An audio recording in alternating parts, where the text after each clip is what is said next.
here in the Bronx at a vigil for Charlie Kirk here in Morris Park, and you came to the vigil. I also saw you at a memorial earlier today at Orchard Beach. Yes. And yes. so I wanted to ask you about why you came out today to remember Charlie Kirk and what he meant to you. Well, I wanted to come out and show my respects for Charlie Kirk and to honor him. I mean, he was a great voice, conservative voice, especially for the young people on college campuses and universities across the country. And, for them to silence him for his opinion, this is not supposed to be what America is about. We're supposed to disagree and agree to disagree. We have our freedom of speech, where all of us are supposed to be able to give our opinions, have our own thoughts, and not be shot to death because of that. It is not right what had happened to him. He was bringing so many people to Jesus, so many people to God, helping so many young children, college children and high school students across the country that were having all different problems and issues and finding biblical ways to handle it and help them to overcome their problems. And for them to shoot him because he was a Christian, because he was speaking Christian values, because he had an opinion that they didn't believe in or didn't think it was right, that is no reason to kill somebody. This was a very godly and principled man. And he has a wife, he has 2 young children, and to take his life because he thinks differently, had different thoughts, that is not right. And there's just too much of this violence going on in this country against people that are Christians, against people that are Jewish, conservatives, Republicans, and this needs to stop. And what I think everybody who thinks this is not right and believes all Americans should have freedom of speech, they should pick up his torch and they should run with it, especially the young people. Us older people, we can walk with it. But the young people, let them pick up his torch and run with it and carry his message, the beauty of Christianity, of loving one another, despite your differences. Some people, we might not agree with their lifestyles, but God always says we may hate the sin, but we love the sinner. Jesus loves the sinner. What your sin is, he loves the sinner. Hates the sin, but loves the sinner. And we need to carry his message and stand up, not be afraid. We all have freedom of speech. A lot of us, children of veterans, grandchildren of veterans, who fought for this country. My father was in World War II. He volunteered twice, and he ended up being very badly injured in a hospital, 5 months, because he believed in this country, and he didn't want to see it taken over by Nazis and by Hitler. And he volunteered, and so did his brother. And for so many people to be in this country and to want to take away our freedoms, our freedom of speech, our freedom of assembly, our freedom of press, we have to stand up and we have to say enough is enough. This nonsense has got to stop. At some point, we have to stand up and say no more of this. So please, get out and vote. Vote for people that are going to stand up for freedom of press, freedom of assembly, and freedom of speech. Thank you. All right, thank you. Thank you You're very welcome. much. So we're here in the Bronx at the Vigil for Charlie Kirk in Morris Park, and you came out to the vigil. Tell us about why you came out today, why it was important to you. I just felt like, it was, I should pay respect to a man who was, for all intents and purposes, a martyr for being a Christian. He went out to hostile territories, student campuses for the most part, and spoke the truth, spoke on his Christian biblical worldview, his Christian worldview, and he engaged with the students there and other people, and he started an organization that's making an impact amongst the next generation, and he had a profound impact on this country. So I felt like, you know, even though I never met him in real life, he's had a profound impact on it. So I felt like it was only proper for me to like come out and just show some respect for his memory and legacy. So some of the other people that I've talked to are on the older side. You're younger, closer to Charlie Kirk's age, and so I wonder if your experience of this is different than older people's because you were closer to the audience that he was addressing. I mean, I suppose, well, you know, I guess a lot of people that might be in their 50s or something like that. Charlie was just, 31. I'm not that much older than him in the grand scheme of things. But again, he's had profound impact. I went out to Arizona last year for AmFest, and his organization.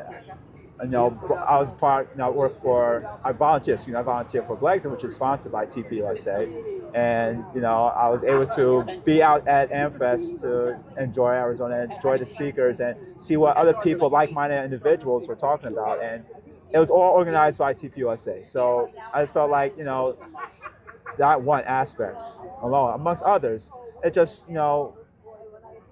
made that impact on my life. And like I said, it just seeing him engage with people, like being able to debate, people who are hostile to him, and get people to think critically. I think that was one of the most important things of Charlie's legacy. And again, it's very sad to see what happened to him. But he was a believer. That's one of the most important things that I admire about him. And being that we're believers, that right now he's enjoying his best life. So he did his mission on earth, and now he's up in heaven with the Lord, enjoying his best life. So I here not just to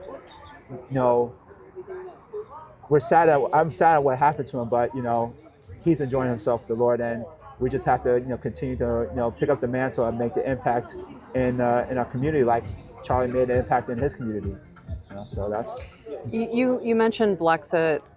You're involved with that organization. For Yes. people who don't know, can you explain what that is and how it's important to you? Blexit is it's kind of like a symbolism of Black people leaving the plantation of Democrat philosophy, where typically Black people are usually they fall under the Democrat worldview. And the Blexit organization, started by Candace Owens and Brandon Tatum several years ago, to help Black people get out of that mindset, that mentality.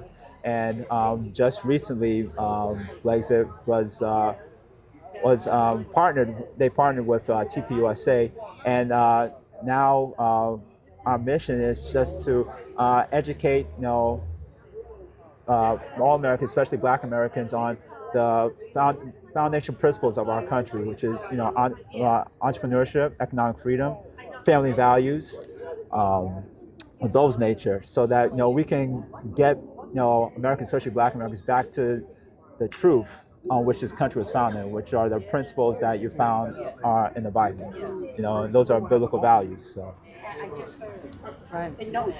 So before I let you go, we're moving toward an election here in New York City. Yeah. There's a lot going on right now. There's a lot going on. As we move toward all of these political decisions that people are making, what do you have to say to younger New Yorkers as they think about those decisions going forward? What I would say is don't take the right to vote for granted. I think a lot of the calamity that we find ourselves in as New Yorkers is that people don't bother to go and vote. They don't think that these elections matter, or they don't have a voice in what goes on in civics. But we were bequeathed this system of government by people who bled, died, sacrificed their lives so that we could enjoy freedom. And it's incumbent upon us as New Yorkers especially young New Yorkers, to keep those freedoms and pass them down to the next generation. We can't just squander it. We have to be engaged, and I think that's one of the things that we'll be able to hopefully turn around this country and this city is if people care enough and be engaged in the process. Because right now it seems like a small minority were able to power a certain candidate, Mamdani, into the Democratic primary, and now we're in this position. So if more people care about this country, care about the city, get involved in the process, then we can make that change for the better. A lot of younger people are planning to vote for Mamdani. You're wearing a MAGA hat. What case do you make to those younger Mamdani voters? Study history. Study what has happened when people who are out and about, socialist, communists, what happened, what their policies end up, what the end result of their policies are. A common answer from people who defend socialism is that it has never been tried out fully. But you will never get full-on communism because somebody has to own something. The government can't own everything. Then nobody owns it, and there's disastrous results that go against human nature. So I encourage them to study history, read books. One of my favorite books is A Black Book of Communism. It's a very lengthy volume of the study of what's happened in the past 20th century when, these Marxist policies are actually implemented on a global scale, and it's led to deaths of hundreds of millions of people. So, people need to study history and see what's happened and learn from that, and then, study different forms of government and study why, the founding fathers chose this form of government, which is a constitutional republic, in order to preserve those freedoms, for us in the next generation. So, yeah, I think that's highly important. All right. Thank you very much for talking. You're welcome. I hope I gave you some good points. I hope I didn't mess up your interview. I think you made some great points. Thank you so much. I'm here in the Bronx today at a vigil for Charlie Kirk. You were the organizer of this event, I believe. Can you tell us who you are and what this event was all about? Yes, my name is Rochelle Landina, and I have a co-chair, Lisa, and we have started a Bronx Women's Republican Club about close to a year ago. And so we've been building it up, and when we have the opportunity to do something that we think is important to the community or the country, then we try and jump on that. And so we felt like it was very important to honor Charlie Kirk, his memory, and create a stronger group of us that are against trying to shut people up with violence, because it's becoming a very big problem. And so that's it. We decided we would try and do it on the Sunday night that we did it, after the funeral, the memorial, sorry. And yeah, and it just, we made some flyers up and put it on social media, and yeah, so it was a nice turnout. We were very happy to see that people feel the same way we do. What are your thoughts about Charlie Kirk? You're not in his. He spoke with young people a lot, so you weren't in his direct audience, really. Mm-hmm. But what did he mean to you? So, I'm on I always felt like the reason I really wanted to get involved in this club, start this club, was because I felt like people, and especially the young people, aren't getting the right message. They're taking snippets that they follow. They're not really that interested, so they'll hear a headline. And I've been listening to political commentators for probably 20 years now, and Charlie Kirk was one of the ones that I stumbled upon. He was on talk radio, and I loved listening to him on talk radio, because I don't really care what age somebody is. If the knowledge that man had was so incredible that you learn from people no matter what age they are, and I have a very open mind about that. I don't think because I'm older that I know anything. And I also think when I hear something like Charlie Kirk's movement, you know, I have a 24-year-old daughter and a 36-year-old daughter, and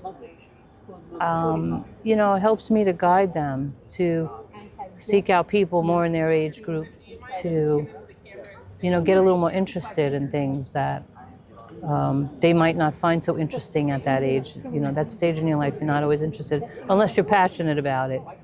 So I always kind of keep my kids filled in, even if it's not their thing, you know, but just to keep them informed. And I'm happy to say my daughter has a very nice, large friend group, and they're all conservative, and they love Charlie Kirk, and they were hurt by it. And, you know, we're all hurt by it, because to watch somebody's life, you know, I'm a mom. I watch, this man's never going to take his daughter to a father-daughter dance. He's never going to walk her down the aisle. He's not going to go play baseball with his son, because he's not there because somebody decided they didn't like what he was saying. And I'm an advocate for everybody to have free speech. I don't care what demographic they are and what age they are and anything. I feel like we all have the right, the God-given right to speak. And so, you know, I feel like we all have to stick together no matter what age or, you know, or group you belong to. We have to come together as people, as human beings, and that's it.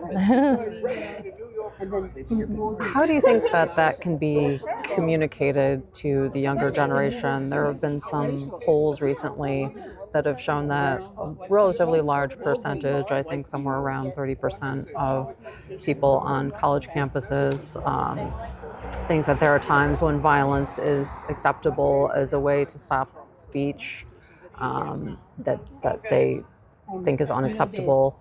What do you think is missing in what's being communicated to young people, and what needs to be communicated to young people to change that? I think number one is God. I think God was removed from school. You can't say his name. People don't seem to really go to church anymore. I go to church. I did actually notice there was an increase last week when this happened. Just, you know, that was encouraging. But there's nothing that can fill the hole that you have except God. People try to fill it with other things, which is why they grab onto these, you know, identity things, or you know, they want to be part of a team or belong somewhere. So I think if people really are worried about their kids, they need to start introducing God back into their lives. That's number one. Number two is, I think the parents really have to get involved in the school, joining school boards. We've seen that on TV, where the schools have, you know, taken over some of the learning. They removed the actual subject and start talking about their political views and made that the subject. So parents really need to get involved in school boards and find out what's going on in those schools. And, you know, you've got to stay a little more connected. I think the kids, I think I was saying this the other day, that, you know, when you're having an argument with somebody and it escalates, and sometimes it's hard to pull yourself back. So people are on social media right now. They're getting into these arguments with people they don't even know. It's escalated to the point where they can't control themselves, especially at that age, because it's harder to manage your emotions when you're that age, you know, a young person. And all of a sudden, then they go out and they're ready to hurt somebody because they've already elevated their anger unnecessarily, because it had nothing to do with them. They just saw something somebody said and they didn't like it, and they got into a big dispute over it, you know. So I think, you know, if there's any way, I'm not against social media. I think it's great in a lot of ways, but I think, you know, maybe people have to sit down, have family dinners, you know, get more connected with their families, and bring it back to, you know, personal interactions. Because if you're standing in front of somebody, you're probably not going to start mouthing off to them if you disagree with them. You're going to have a little bit of a more civil conversation. But, Right. so I don't know. Those are the things that I think of that may help. And I think also Grace touched on something earlier. When the kids are going to school at 3 years old, you know, they're not getting that same love you get when you're with your parents or your grandparents, or, you know, even a selected babysitter. You know, you're in a group of people. There's a lot of nurturing that needs to be done, and it's not getting done. And it's not always the parents' fault. You have to go to work, and there's nowhere else to bring them. But yeah, I don't know. It's a big question. Those are the things I think might help a little bit. I'm here with Dion Powell in the Bronx. We were just attending a vigil for Charlie Kirk that was held here in Morris Park. Talk about why you came out and what your connection to Charlie Kirk is. Well, this is my third vigil. We did one in Brooklyn outside the Barclays Center, and also the Young Republicans did one in the city as well. I came to support Irene Estrada and the Bronx Women's Republican Club, as I'm a district leader in the Bronx Conservative Party. With Charlie Kirk, I know him through Turning Point USA, which powers Blexit New York. I was the former assistant state director of Blexit New York, so when Turning Point and Blexit merged in 2023, we were brought over to work together when it comes to resources and funding to do local grassroots issues like school choice and pro-life issues like Savannah, who spoke earlier as well. And that's how I know of Charlie Kirk. I've met the man. I know people that are very shaken up about this, who knew him personally, have inspired by him, like Savannah, and that's why I'm here. So what did this mean for you personally, this terrible event, and what does it change for you, if anything, moving forward? Okay, it means to me that now I'm reactivated because I was no longer with Blexit, but I had a conversation today after the African American Day Parade to rejoin Blexit again in a leadership capacity. It inspired me in a sense that now it's time to get more involved as a leader with Blexit and Turning Point with the brand, because they expected so many people. A lot of people don't know that Charlie Kirk and Turning Point with Blexit, they now have chapters on 15 HBCU campuses. So think about all these young Black college students at historically Black colleges and universities in a Blexit Powered by Turning Point USA club, for example, that have been affected by this. And now you have to see the world and how evil it can be, and how the word racism is used to demonize someone that did so many great things, and most importantly, brought so many people closer to Christ if you're from the Christian faith.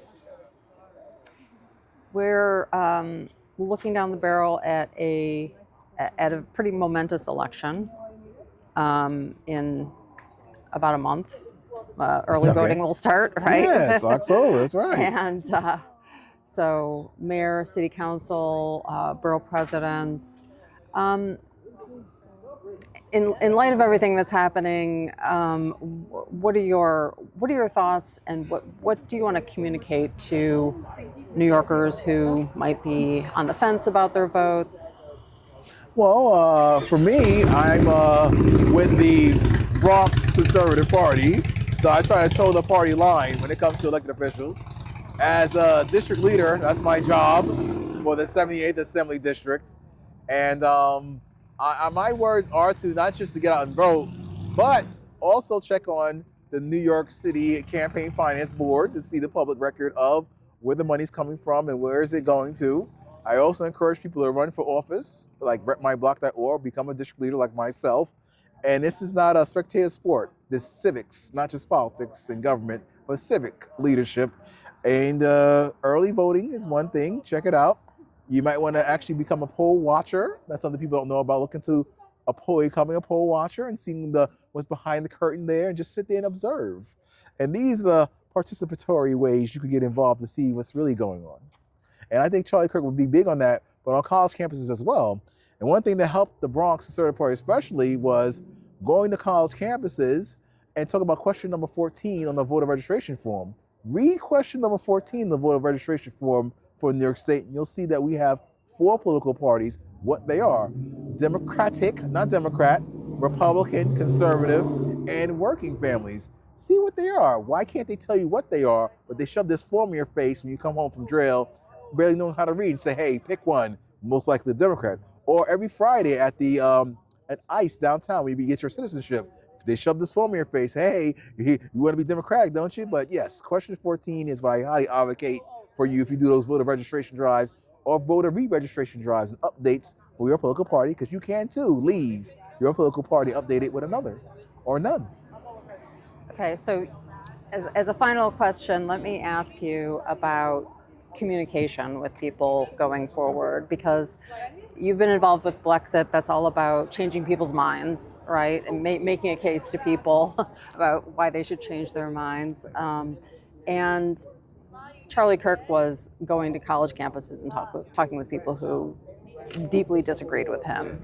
What have you learned as someone who has tried to communicate with people who really disagree with you, or maybe are on a political end of the spectrum that you would like them to move away from? What have you learned about communicating with people to make your argument to them and just to have a better conversation? Well, one thing, because we have meetings now amongst each other and support systems amongst each other, because Charlie Kirk, Turning Point, Blex and Beyond has helped us all find each other now. We're not just out by ourselves as the only Uncle Tom sellout in the neighborhood, in the universe, in our mind. So always ask them questions. See if they can actually explain to you why they believe what they believe. And if they know who Charlie Kirk was or who was about. And always ask them questions. The more you ask them questions, you'll see the more they don't have answers. It makes them more angry and frustrated and upset. And then once you pose the right question, they may start seeing your point and agreeing with you. All right. Dion, Powell, thank you very much for talking. Thank you so much, Amy. NYC for yourself. We're here in Morris Park in the Bronx, just after a vigil for Charlie Kirk. You came out for the vigil. Yeah. Tell us about why you came out. Well, I came out for the vigil because of what Charlie Kirk stood for.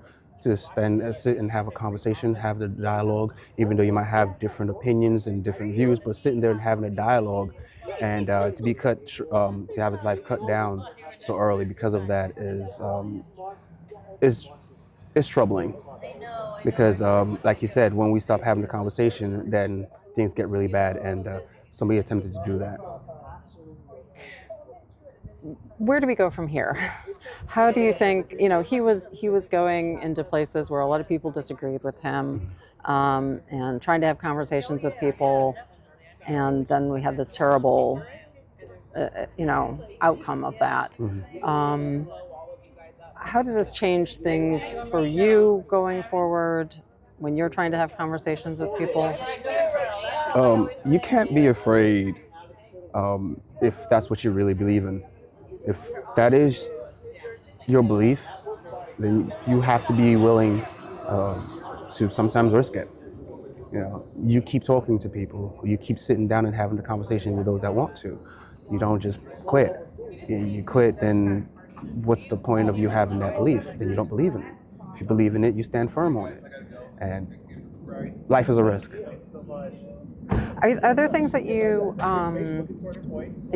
disagreed with Charlie Kirk about? It sounds like you valued his approach and his the fact that he was having conversations with people. Yes. But I'm not sure if you're saying that you were on exactly the same page with him. No, not exactly the same page, but it was more the approach.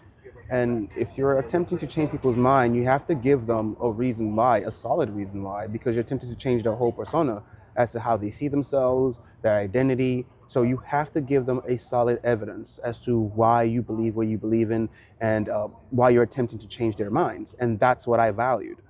That was the thing that I valued, and to be able to sit down and have the conversation, and when proven wrong, to stop and go, oh, I was wrong. So that's what I valued most. Right. So we've seen recently that some younger people on college campuses have been polled, and a relatively large percentage of them have said that they thought that violence was sometimes acceptable as a response to speech that they don't like. Mm-hmm. What would you communicate to those people to change their mind? Well, here's the thing. When you say speech is violence, then how are we supposed to have a conversation? Right? Yes, it might hurt your feelings, or it might not jive well with what you believe, but sitting down to understanding why the other person understands what they believe is the only way you're going to be able to come to an amicable solution where you can coexist, because we have to coexist together. So you have to have that conversation. You cannot just give it up. So people who think that speech is violence, they're just wrong. Yeah, That's what you're they're saying. just wrong. Yeah. You're just wrong. You think that speech is violence, you're wrong. Because in order to be able to think, you have to risk offending people, right? That's the risk that you run. But to be able to sit down and have an amicable conversation, that's how you solve the problem. Speech is not violence. When you're inciting violence is different from freedom of speech. Inciting violence, when you tell people to go and kill the Nazis, and then you take that label and you just plaster it on everybody, then you're creating a problem, right? Because the word Nazi now has no meaning. Anybody can be labeled a Nazi or a fascist. Anybody can be labeled a fascist. So when you're not using words correctly, then then they become weapons, right? Then you're using them to start labeling people wrongly so you can then attack them. You're not calling people Nazis and fascists because they're Nazis and fascists. At this point, you're calling people Nazis and fascists because you want to kill them, right? Because if you're having a term that goes around that says kill all fascists and kill all Nazis, and you start labeling everybody, then you're pushing for violence. What we're saying is, no, words have meaning. So let us sit down and hammer out what the meanings are. And it might offend you, like the word ignorant. A lot of people hate the word ignorant because they feel offended by it, but it just means a lack of knowledge in a certain subject. Likewise, if you're calling somebody fascist, it has a meaning. And if you don't have a solid meaning as to what it is and just label everybody a fascist and you go say kill all fascists, you're advocating for violence. What we need to do, sit down, hammer out the meaning of the word, and then operate off of that. Words have meaning. Sometimes it hurt, but that's life. As a final question, let me ask you about the future here in New York. We're a short time away from a pretty momentous election. Do you have any thoughts, especially for younger New Yorkers, about how they should be thinking about the issues as they go to vote? Well, as you go to vote, you have to worry about what affects your everyday life, what policies, who are in charge of these policies, because your local election is where your local election has more impact on your life, your daily life, than the national elections. So you want to go in and find out what the people that you're voting for believe, why they believe what they believe, what backings do they have to show you, hey, this is the evidence I have for my belief. Study those people. Also know you need to get involved. Get out there, get involved. Once you're 16, you can be on the community board. Get on the community board so you can start having an impact in your community, right? And then once you're 18, you can run for office, city council. Get in there. If you feel like the people that are in there right now are not doing anything for your future or not even listening to you, then get in there and get involved. It is going to be a grueling task because you have to wake up every day and do it. There are going to be days you're not going to want to do it, but that's what it takes to maintain, because we've built the society. Now we have to maintain the society and improve it. So for that to happen, those that are going to come up after us have to know how it's done. And in order to do that, we want you to come in early, come in when you're young, come and learn. So by the time you get to you understand what's going on, you can better tap into the voices of the people, because you were that voice and now you're in a position of a leadership position. So what I want to say is get involved, go out there, get involved. City council, get on the neighborhood watch. If there is a neighborhood watch, if there isn't one, get around with some friends, get the adults in the neighborhood. The thing is, get involved, because your voice matters too.